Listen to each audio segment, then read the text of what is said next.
What's going on, everybody? Welcome back to the Beer Battered Sports Podcast, the podcast created by sports fans for sports fans, because we believe that we are the most qualified to talk about our favorite teams. I'm your co-host, Isaac. And I'm 40. How you guys doing? I'm in a truck today, parking right now so we can get started. Oh, yeah. Kylie's not with us today. She is on vacation, a much-deserved vacation, which kind of sucks because Kylie actually did go to Eagles training camp over the weekend, and I wanted her to come on and talk about it, but she decided, oh, I'm going to go on vacation. So shows you how grateful she is. And my dog is now barking. If you're probably if you're listening, you're probably going to hear that a lot. There's something that's upsetting my dog for the past couple of days. That's been upsetting my dog, and he has been just barking nonstop at nothing. So just be warned, you will be hearing him moan and groan the entire episode. But anyway. We got an exciting episode for you guys today. Lots to talk about. We're going to talk about the big controversy in the MLB over what the Orioles did to their broadcaster. We'll be talking about the death of college football as we know it and making our picks for the first week of the NFL preseason. So let's start things off really quickly. We actually did have some breaking news right before we got on board. And where's our little breaking news banner? I know we don't use it that much anymore. There it is. Had some little breaking news just before we started. Henry Ruggs, the former Raiders wide receiver who was involved in the fatal car crash, it has just been announced that he has been sentenced to, let me pull it up, make sure I don't get it wrong, 3 to 10 years in federal prison for the fatal DUI back in November of 2021 that killed a Las Vegas woman and her dog. Um, pretty deserved, I'd say. Pretty deserved. Yeah, it sucks to see such a young talent who didn't even get a chance to really show himself be sentenced to a prison sentence that long, but definitely deserved for what was done. Yeah, I mean, if the situation around it is pretty simple. If you find yourself in a position where you have the opportunity of a lifetime to play for an NFL franchise and you go and screw it up by, deciding to drink and drive and taking the life of somebody, I'm not going to have a lot of sympathy. Also, Kylie is just popping in here in the chat. Kylie's getting ready for vacation. Hi, boys. What's up, Kylie? So, Glad Kylie. you glad you're watching. But anyway, we got some big things to talk about with baseball because something happened over in the MLB that has united the sports broadcasting world against the owners of the Orioles, the Angelos family. Now, Calvin, we've been to a couple Orioles games this year. The Orioles are arguably the most exciting team in baseball right now. You'd agree? Yeah, 1,000%. I made a hot take last night in the sports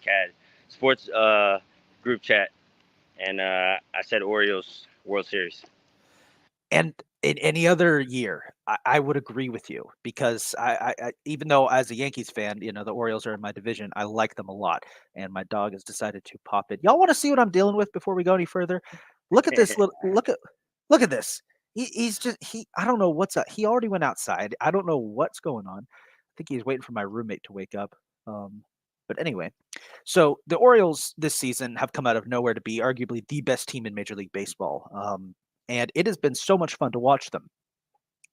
With that being said, they did something this past weekend that has united the sports world, particularly the sports broadcasting world, against them when they decided to suspend their announcer, Kevin Brown, for telling the truth. So, if you didn't hear the story, the Orioles were set to play Tampa for their fourth and final series of the year. This is a big series. It was basically going to decide who's going to win the AL East, and it was going to be played in Tampa. Now, the Orioles, for anyone who doesn't pay attention to baseball, they've kind of sucked the past decade. They haven't really been that good outside of a few years. So their record in Tampa over the last couple of years is not that good. They are I think they're 0-16 in series in Tampa over the last 4 years.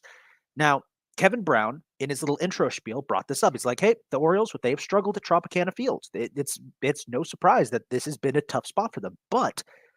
And there was a little graphic that went along detailing their struggles, but he pointed out, but this could be the year they turn it around because this year the Orioles are objectively better than Tampa. They have outplayed them. This could be the series where we break the streak and finally get a series victory in Tampa Bay.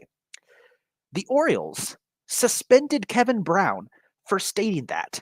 The Orioles released a statement saying we've suspended Kevin. Actually, no, they didn't even release a statement. They just abruptly suspended him, and it was awful announcing the independent news channel that broke the news that the Orioles had just decided to suspend Kevin Brown for no reason other than just apparently because he made a comment on how the team struggles. That's from a sports broadcasting perspective, as a broadcaster myself, that's stupid.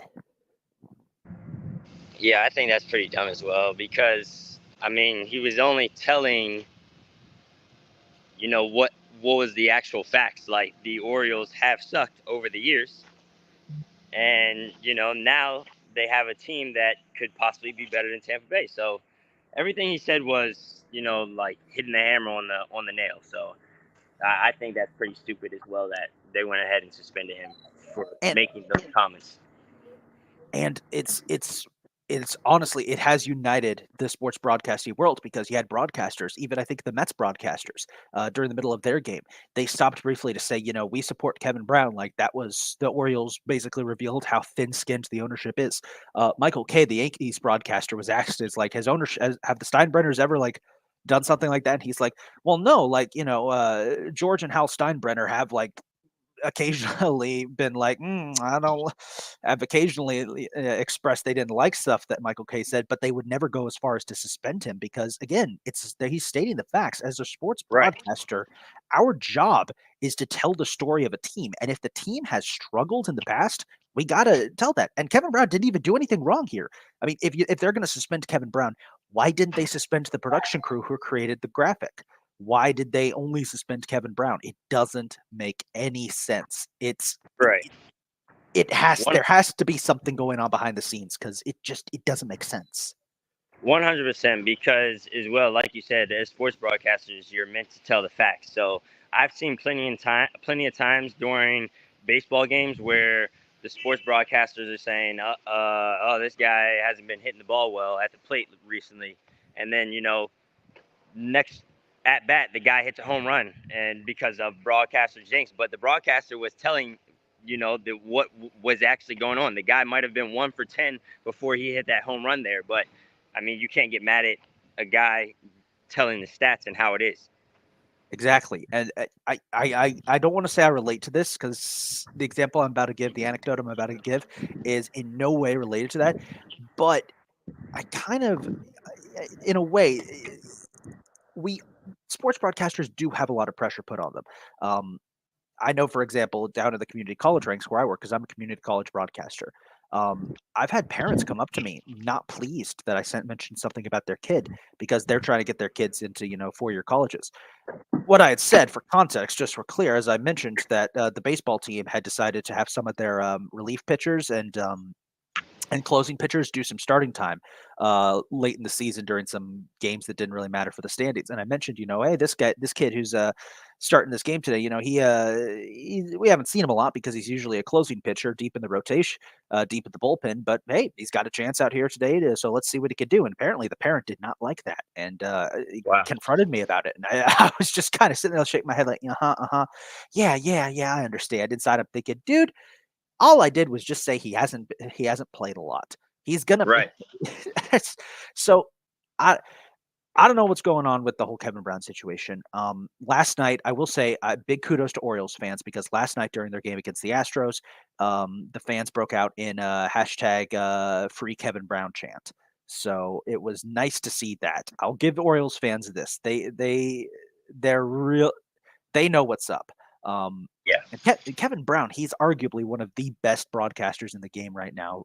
Younger guy, uh, so he's got a different perspective than a lot of older broadcasters. He does a fantastic job.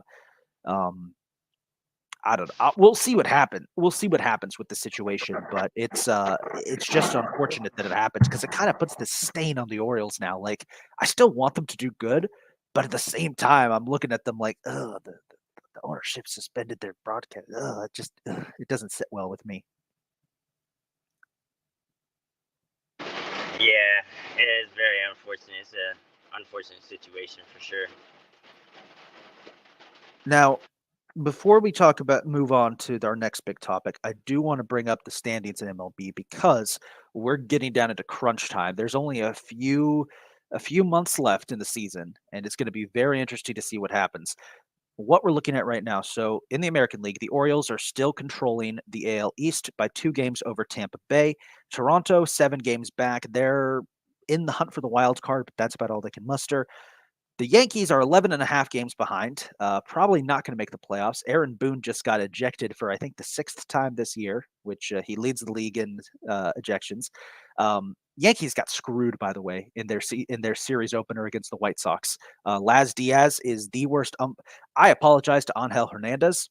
I apologize to anything I've ever said about him because Laz Diaz proved that he is the worst umpire in Major League Baseball. He blew, I think, like 75% of his calls, and I am glad I did not watch that game. I saw the reactions coming in on Twitter and thought, "Oh, it's a good game to skip. Good game to skip." Um, I haven't even I won't lie, I haven't even watched baseball recently. It's been pissing me off betting wise. So I've been me and baseball have a love hate relationship right now. it's understandable too. Your Mets are well, they're we'll get to the Mets in a second. Boston's Yeah, bringing up we the don't rear have. end on the American League. Yeah, we could just gloss over that a little bit. Boston's bringing up the rear on the AL East, 12 games behind. We're finally starting to see some real separation. Kylie, you're gonna have to explain what that means. Hashtag FABU. I'm not as well versed in that. Oh boy, is there an in joke I'm missing here? I have no idea what that means either. We'll see. Um, Over in the AL Central, Minnesota is starting to pull away now. They are 4.5 games up on the Guardians for the division lead. Detroit is 9 games behind in third. The White Sox are 14 games behind. And here's another thing we got to talk about. Did you see Tim Anderson get laid out Yes. um, by what's his name? Oh, here it is. Kylie says it Okay. is fans against bad umpiring. I can agree to that. I will join that movement. I'll join that movement too. So yeah, But the yeah, I did see Jose Ramirez knock out Tim Anderson. That was very funny, especially because Tim Anderson was the one that threw his dukes up first. So it's like you can't showboat like that and get knocked out. if you guys didn't see what happened, Tim Anderson slid into second and landed between Jose Ramirez's legs. And Ramirez may have said something like, "Man, get out of there." And Anderson did not like that. So the two of them started jawing at each other. The umpire tried to break it up. Tim Anderson pushed the umpire away, threw up his hands, was like, "All right, square up, let's go." And they threw a couple punches. Teammates rushed in to break him up. And just before they broke him apart, Ramirez landed a shot and knocked Tim Anderson on his ass. It was Yep. hilarious, and deserved so. Tim Anderson's fall from grace has been brutal to watch, and in a way, kind of deserved. And I feel bad for the White Sox, but also not really. Yeah, Tim Anderson. Because about 2 3 years ago, we were talking about this guy being like maybe one of the greats. I like. Don't get me wrong, he's still a good player and stuff like that, but he's definitely not playing to the same caliber that he was playing 2 3 years ago. And yeah, I don't know, just to see a young guy like that, because he's still a young guy, and him not performing at his best level is just like, sorry for the White Sox. Yeah, you remember the White Sox a couple of years ago? They were one of the contenders in the American League. They were Yep, consistently making the playoffs and making deep playoff pushes. yep, It seemed like Tim Anderson was going to be the next Frank Thomas, and they were gonna be a big contender. But now they're struggling to even stay competitive in their own division. They're better than how the Royals are doing. And Mom, if you're watching, I'm so sorry I have to bring this up. The Royals are 23 games back. Um, yeah, it's going to be a rough. It's a rough year for the Royals. Over in the AL West, Texas leads by 3 games over Houston, keeping the Astros at bay. Let's go. Seattle is 6.5 games behind. Their season seems pretty much lost, but they still can squeak into a playoff spot if they just keep it above the Yankees. Angels are 11.5 games behind. Their season's basically done. And then Oakland is 36 games back, and well, it's jeez. it's it's Oakland. Yeah, it's ugh. NL East. I'll do this one quick. Um, Braves are first. Braves have basically clinched the division. They're 10.5 games above the Phillies. Phillies have done a great job recovering from a slow start. Uh, they're basically going to clinch a wild card berth at this rate, the way they're doing. Kylie, I'm not putting that comment. Kylie just put a comment up. I'm not going to put that up, Kylie. All I'm Let's going see to what say she is that said. when you get back from vacation, Kylie, we're going to have beef. I'm not putting that comment up. Don't talk about Kansas City like that. Uh, oh my gosh, my dog is just losing his mind. There's nothing there, buddy. You're fine. Um, Miami is 14 games behind. They're still clinging to a wild card spot, but it's going to be a lot more tough for them to get in. The Mets 21 games back, and that's all we'll say there. Sorry, Calvin. And then Washington 22.5 games back.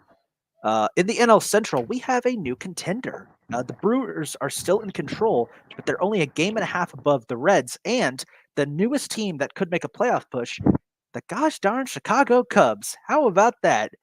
The Yeah, the team Cubs have been on a little roll lately. I've seen. they have been 6-4 over their last 10 games and have been arguably the best team in Major League Baseball over the last couple of weeks. They're on the cusp of making the playoffs, which man, it is just the world is a better place when the Chicago Cubs make the playoffs. I'll say it. And I'm not even a Cubs fan. The Cubs are one of those teams that you just got to root for them. You just have to. Yeah, I because baseball in Chicago, especially at playoff time at nighttime and stuff like that, looks very beautiful at Wrigley Mm. Field. I want to go to Wrigley Field so bad. I've only been to 3 Major League Baseball ballparks. I want to go to more. Wrigley Field is on the list. I will go to every ballpark, with the exception of the Astros and the Red Sox, because you know Fenway Park for the history. Yeah, But I was gonna say you got to go to Fenway, but yeah, I want to do that as well. Go to every ballpark. But like you said, I've only been to 3 as well. I have Orioles, Nationals, and then the Mets. Um, so, but yeah, definitely gonna get to a lot more ballparks just for like you said the history and stuff like that. Fenway is just so like I don't know historic in so many ways that it'd just be like electrifying to have see a game at Fenway. yeah. I think my uncle on my mom's side of the family did go to every ballpark. I'll have to ask him about that. Um, Back to the standings. Pittsburgh is 9 games back. So far off from at the start of the year when we thought they were going to be the big breakout team. And then the Cardinals 11.5 games back. It's weird seeing a legacy team in the basement, but it's what happens. Over in the West, the Dodgers are beginning to stake their claim. They are 5 games up on the Giants for the division lead. Arizona has fallen back. They're 10 games back and now on the cusp of missing the playoffs after they were in position to make the playoffs all season long. I don't know what's happening there. San Diego is 12 games back, and Colorado is in the basement, 21.5 games back. And we lost Calvin for a second there. We will hopefully get him back. There he is. As we like to say, it isn't an episode of Beer Battered Sports unless there's at least one technical issue. So, Yep, exactly. with that being said, I want to care. I swear, my dog is just. I don't know what his issue is. I might have to take a break in the middle of this, take my dog out because I don't know what his issue is, but he is in such a bad mood. Anyway, let's move on to something that I really want to talk about. I'm interested what your opinion on this is, Calvin. We're going to bring back Goober of the Week. We haven't done this in a while, but I'm bringing this Okay. back for the entirety of the NCAA. We don't Okay. talk about college sports on this show that much. We mainly try to focus on the big four American sports, sometimes talk about soccer. I think we talked about golf once when we talked about live golf. We don't really talk about college sports. Big reason for that is that there's just so much of it. It's hard to keep track of. But Right. something happened this past week that I need to rant about. Something that has lasting impacts on the entirety of college sports and is just it's going to have ramifications that could seriously damage the reputation of the NCAA forever. So, if you haven't keeping up with college sports, I'll give you the lowdown. A couple years ago, it was announced that Texas and Oklahoma were going to leave the Big 12 and join the SEC. This was seen as a huge deal. Texas and Oklahoma are the two biggest and richest schools in the Big 12 conference. They were joining the SEC, making it arguably a minor league NFL conference. That caused a lot of controversy because the Big 12 would be left without its big moneymakers. Now, in response, the Big 12 went out and got a bunch of smaller schools such as BYU, Cincinnati, Central Florida to sign on. But at this point, it was like, this doesn't even look like the Big 12 anymore. 1 second. What do you want? I'm trying to rant here. Bro, I'm trying to rant here. You can't cry while I'm trying to rant about college sports. Come on. I don't know what he misses his mom. His mom left this morning and she's at work, buddy. You need to be quiet while I make my rant, okay? Okay. It's gonna end up that he has to pee and he's gonna pee on the rug and it's gonna be my fault. Anyway, uh so the Big 12 doesn't look like the Big 12 anymore. Do not bark at me. Then about last year, USC and UCLA announced, oh, we're going to move to the Big 10. That makes no sense. The Big 10 is based in the Midwest. It's for Midwestern schools only. They have historical rivalries. Why are two Californian schools coming over? That makes no sense. And then over the weekend, everything fell apart. The Pac-12 met to determine media rights because their media deal was coming to an end. Now, the Pac-12, historically, they have not really had a lot of good representation in terms of college football media. Sometimes they have games on Fox and ESPN, but for the most part, their games are broadcast late at night on ESPN and ESPN2. They were meeting to discuss media rights, and everything fell apart. In the aftermath of the meeting, Washington and Oregon announced that they were leaving for the Big 10, and Arizona State, Utah, and Colorado all announced that they were leaving for the Big 12. In response, the Pac-12 now is the Pac-4, with Cal, Stanford, Oregon State, and Washington State left. Now, if you're just an outside observer, you may think... Is Colorado not in the Pac-12 anymore? No, they left too. They joined the Big 12. They went back to the Big 12. Now, Wow. if you're an outside observer watching this, you're probably thinking, oh, well, it happens. Conferences realign all the time. Wrong. They didn't just realign. They destroyed an entire conference with 108 years of history. The Pac-12 no longer exists. It is going to fall apart. Yeah, RIP Pac-12. Thanks for tuning in, Yoni. The Pac-12 died. It no longer exists. This season will be the last year of the Pac-12 because after this, all the schools are leaving. Here's why this is a problem. They did this exclusively for football and money. They did this exclusively because they wanted more cash. And instead of trying to stick it out with the Pac-12, these schools decided to go where the money is. The problem is that this conference realignment isn't just for football.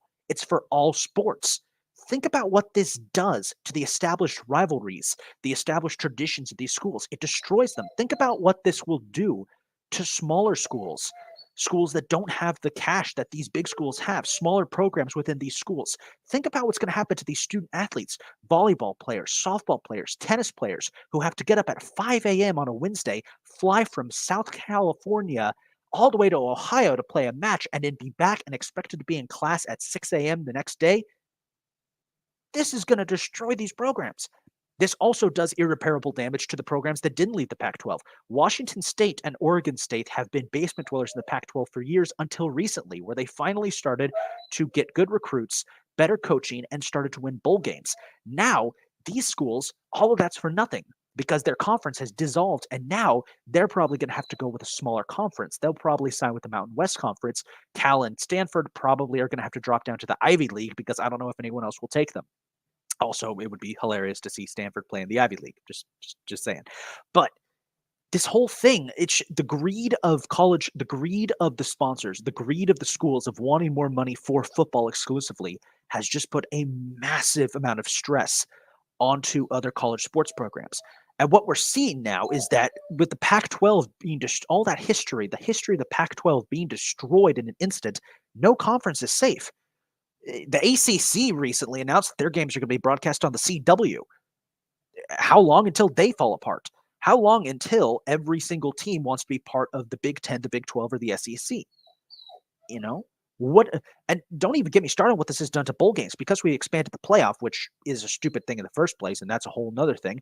Bowl games have no more significance. The days of like the Rose Bowl, the Sugar Bowl, the Orange Bowl all meaning something no longer mean anything because they're just going to be playoff games. None of the tradition and history of college football is being torn apart at our very eyes by the greed of the universities. And I'm frankly, pardon my French, fucking sick of it. It makes no sense for USC to play Wisconsin every year because they're not in the same part of the country. It doesn't make sense. And quickly, just put in a comment, Yoni says, let's be fair and acknowledge that for most college athletic programs, football is the only sport that makes money. Have to have good football to support the other sports. That is true. That is true. But the logistics are still going to be a nightmare. And that's the thing that really gets me. It's the fact that we're putting so much stress on the student athletes that now they're going to be forced into these situations where they're going to have to be traveling across the country nonstop for games. That Yep. puts a lot of stress on people. And I wouldn't be surprised if you see some of these student athletes, if you see, the grades of student athletes start to drop significantly as a result of these moves. But No, 100%. I agree with you 100%. I didn't know it was so in depth like that. So I appreciate you for enlightening me more on the situation, because I had read up on it a little bit, but I didn't know in detail like that how you just explained it. And I can only agree with you that it's definitely going to be and we already see a lot of athletes coming out and talking about how they deal with mental health and things of that nature. A lot of those kids, it could affect their mental health even a lot more. And because some of those kids' parents, they don't care about football or anything like that. They want them to have good grades and things of that nature. And if you're traveling from Wisconsin to I don't even know, and then coming back to go to class at 6 a.m. in the morning, like you said, you're most likely not going to get good grades. It's, but at the end of the day, as Jonathan explained, it does come with. Sorry about that noise in the background. all good, man. But yeah, like Jonathan said, it does come with good football supports a lot of the rest of the athletics in schools and things of that nature. So if you're having these subpar teams, 4-win, 5-win teams in these great conferences every year, it's bringing in more money, for those other athletics as well, as well as the football program. But it is, at the end of the day, a very ugly thing for the tradition of college football. Like you said, the bowl games are meaningless now. Like, Yeah. we used to look at a Rose Bowl and be like, wow, this is crazy. Like, USC just won the Rose Bowl. Like, those Reggie Bush days and, Vince Young at Texas and stuff like that. Like, but now it's just it's going to be a meaningless thing because it's all expanded to the playoff. And Yeah. you know it, Yeah. I Yeah. don't know, And I hate that it's taking the tradition away of football, because you should just keep things going. If it's not broke, don't fix it. exactly. Exactly. And I personally blame college football and the NCAA's obsession with being like the NFL for this. For years, they have been trying to be like the NFL with a playoff, a championship game when they really don't need it. Now, am I saying go back to the old days of when the AP poll determines who's the national champion? No, that system wasn't 100% either. In fact, I'd argue it was even more flawed. There were times where the AP and the coaches would disagree and you would have dual national champions. So obviously, no, don't go back to that. But I honestly think that I may not have agreed with the BCS that much, but the BCS often got it right. The BCS often was able to determine who the proper champion was. It didn't mess up as much as people say it did. I think the idea of having a separate national championship game separate from the bowl games, honestly, is the way to go.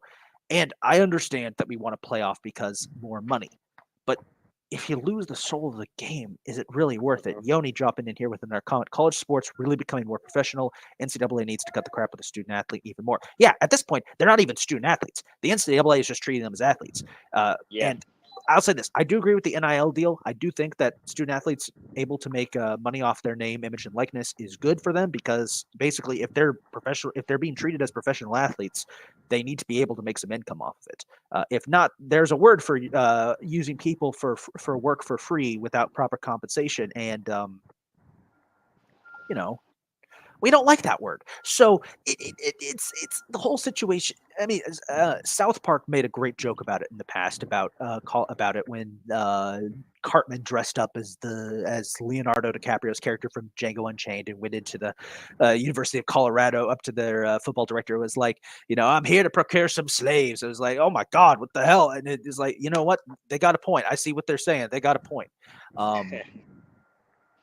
As what I think my dog just peed in his house. Give me 1 second, guys. Give me 1 second. We're going to put on pause real quick. Calvin, if you have any thoughts, go ahead and give them. I got to check because I think my dog just Hey, peed in his house. we'll go on pause real quick. I'll make a run until you get back and use the bathroom.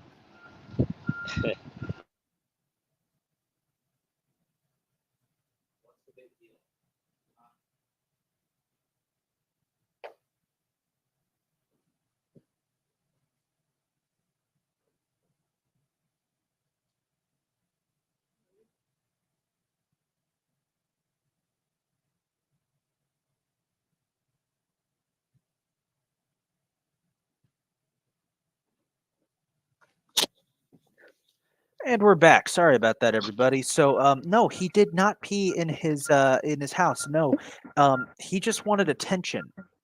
Um, I still think does need to go outside. I don't know why yeah, he got let out. Like, already let him out. I don't know why he's doing this. He always does this. He's so weird about it.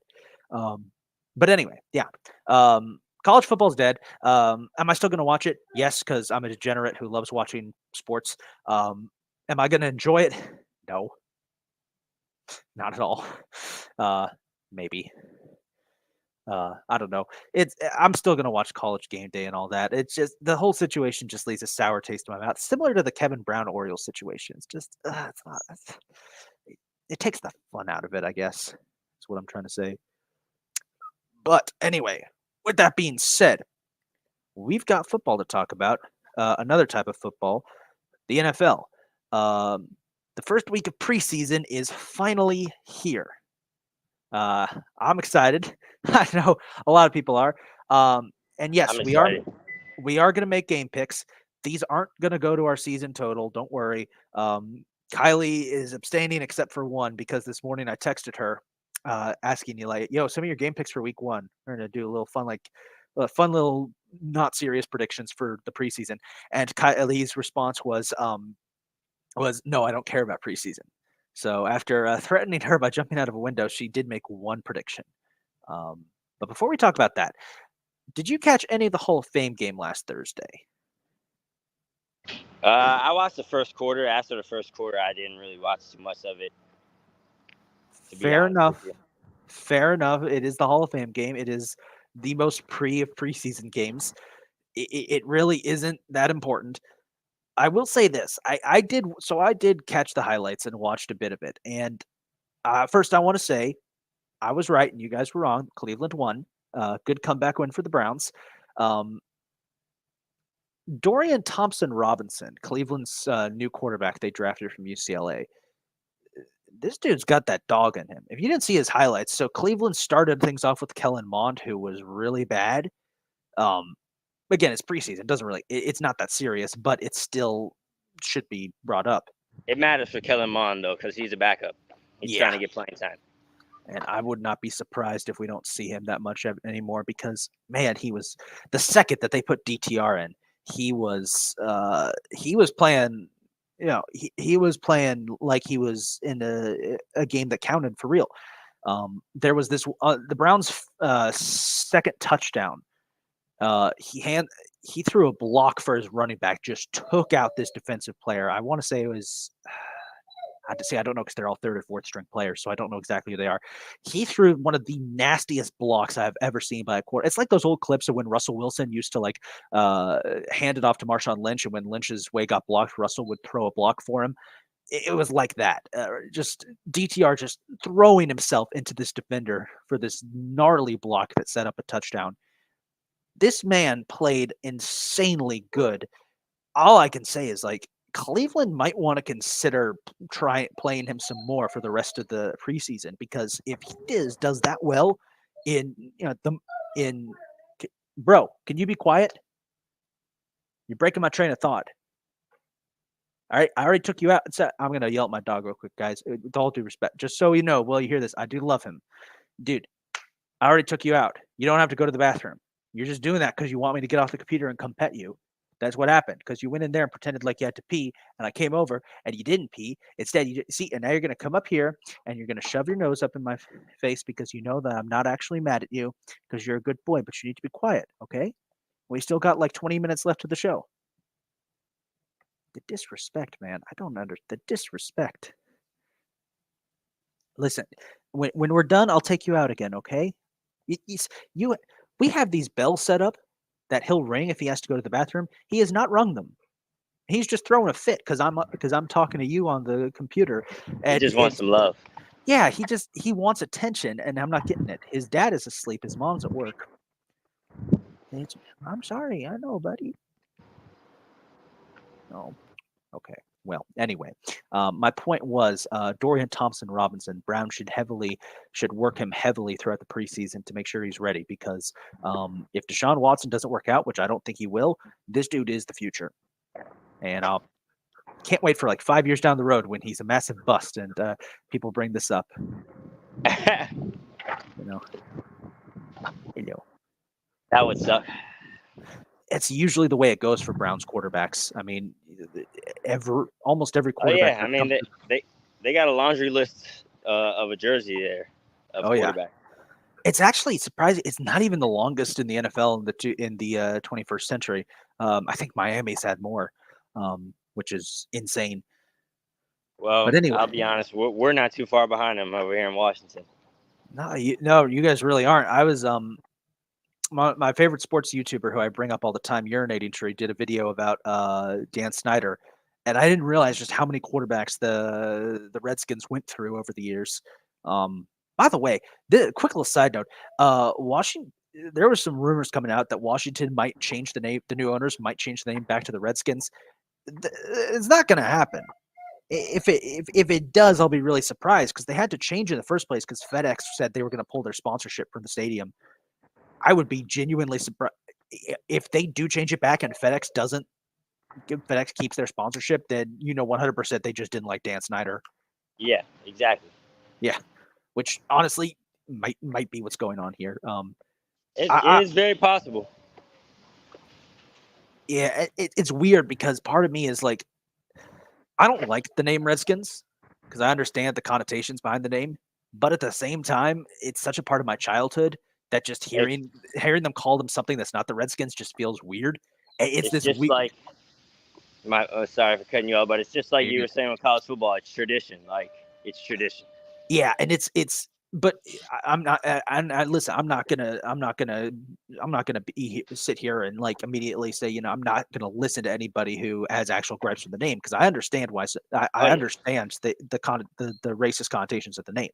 100%. It's just a situation where growing up with this as being part of your childhood, it takes a while to get used to it. Man, he's still throwing a fit. All right, we might have to cut this episode short. Let's make our preseason week 1 picks, and then we'll wrap this episode up a little short because I'm afraid my dog might end up pooping on the floor if I don't pay attention to him. He's done that before. People have not been paying attention, and he's just decided I'm going to make a scene. I understand that. Oh yeah.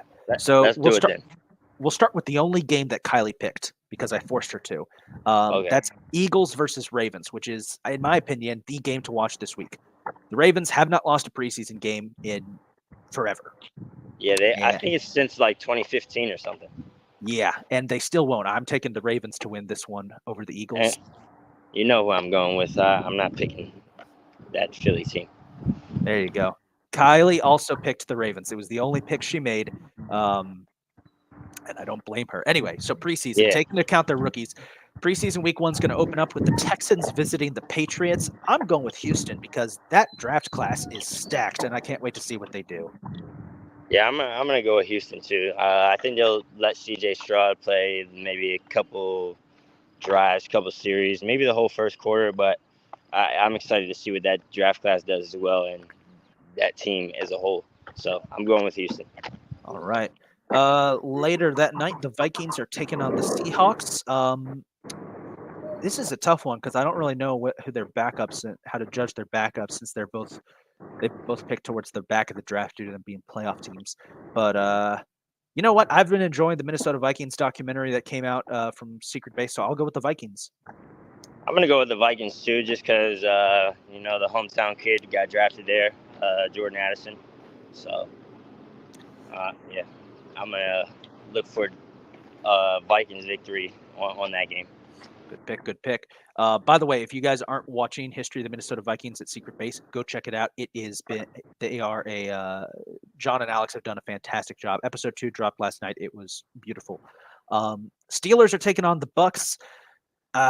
This is the preseason is going to be the only time I'm truly happy about Tampa, so I'm going to take the Bucks. You're taking Pittsburgh. I'm taking Pittsburgh. I can't get behind the Bucks no matter what it is. Every story that's come out of training camp about Baker Mayfield and Kyle Trask has been bad. I'm still going to roll with my boys, but there's a reason I'm wearing the Chiefs jersey today. Falcons are taking on the Dolphins. I'm taking Atlanta for this one. I like it, what the young talent Atlanta's got on their roster. Yeah, I'm gonna go with my Atlanta too. I don't think we'll see too many star guys play for Miami, so yeah. I'm gonna go to Atlanta. Keep in mind, guys, most of the big stars from preseason show up in week 2 of preseason. Week 1, they just get a little feeler. Week 2, they have most of the new guys play much of the game. Week 3 is when you see just the most random practice squad guys. Packers are taking on the Bengals, first game of the post-Aaron Rodgers era. I'm going to take Green Bay to win this one. I'm concerned with Cincinnati with the injury to Joe Burrow. I hope he's going to be ready for the regular season, but for now, I don't know. Green Bay is going to win this game. I'm going to take Green Bay as well. Giants are facing off against the Lions. Detroit's got a lot of young, hungry talent, and I will take them to win. Yeah, I like Detroit as well. I don't really think the Giants, even in the regular season, I think the Giants just have too many issues going in the front office right now. So I think that's going to affect them a lot. I'm going to go with that other team they're playing. The Lions, yeah. The Lions, yes. All right, Calvin, your Commies versus the Browns. I'm taking Cleveland because DTR impressed me so much. Who you got for Washington? Who you got in this game? Go with my Commanders. Oh, yeah. Go Commies, bro. Broncos taking on the Cardinals. Give me Denver to win this one. Arizona, by the way. I know it's preseason. But Arizona looks trash. I'm really concerned for them. So Denver all the way. Denver. Tennessee's taking on Chicago. I don't know if he's going to get a lot of playing time, but I hope he does. Why am I forgetting his name? Bears quarterback. Why am I forgetting his name? Justin Fields. Gosh. Justin Fields. Why am I forgetting his name? Yes. But I'll still take Chicago to win this. Yeah, I'm going to take Chicago as well. I think they have a nice young roster. Speaking of a young roster, this is Indy's taking on Buffalo. This, I think, is going to be the first time we really get to see Anthony Richardson, who apparently, according to reports, will be the tallest and heaviest quarterback in the draft in the league when he starts playing. So give me Indianapolis, man. I love seeing those big body quarterbacks out there. Give me Indianapolis. I think that kid's he's got some work to do, but he's going to be special. Jets Panthers is a tough one because the Jets actually didn't look too bad in their preseason opener against Cleveland. Zach Wilson actually played pretty well. But I'm going to take the Panthers because I can't wait to see Bryce Young get some time. Yep, I'm going to go with the Panthers as well. A lot of young talent on that team. Jacksonville's taking on Dallas. I refuse to root for the Cowboys in any capacity. Go Jags. Yep, Jags. We already picked Eagles and Ravens. Chargers Rams, Battle of L.A. I'll take the L.A. Rams to win this one. I'll give them something good. Yeah, I'm going to go with the Rams too. Chiefs are taking on the Saints. You know who I'm rooting for? Stetson Bennett. Chiefs, Saints, I'll go with the Chiefs. Stetson Bennett plays for the Rams. That's why, I'm going to go Rams. Yeah. I don't really. Yeah, he's on the Rams. I forgot. Think I want him to impress me. That's why I'm going Rams, because I think he's another Baker Mayfield, but I want him to prove me wrong. Final game of week 1 of the preseason are the 49ers taking on the Raiders. And I will go with San Francisco to get this win. Yep, give me San Fran. All right.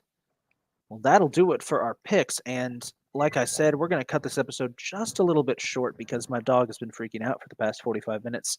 So let me just put that up there. Thank you guys so much for tuning in to today's episode. I know it's a little shorter than usual, but outside circumstances right now. Yep. This ding dong. Remember, we are an affiliated of the Fired Up Sports Network. You guys can go check up on all of their podcasts, especially Bell Smashers, which is Kylie's other podcast she does. Follow us on all of our socials at bbsports_pod and check our, I love saying this part, check our x.com bio for merch. Yeah, I'm gonna check our Twitter bio for merch. Like I'm gonna keep calling it Twitter until Elon changes it back. With that being said, thank you guys for tuning in to today's episode. Again, apologies for the short ending, but we will see you guys hopefully with the whole crew next week. Peace.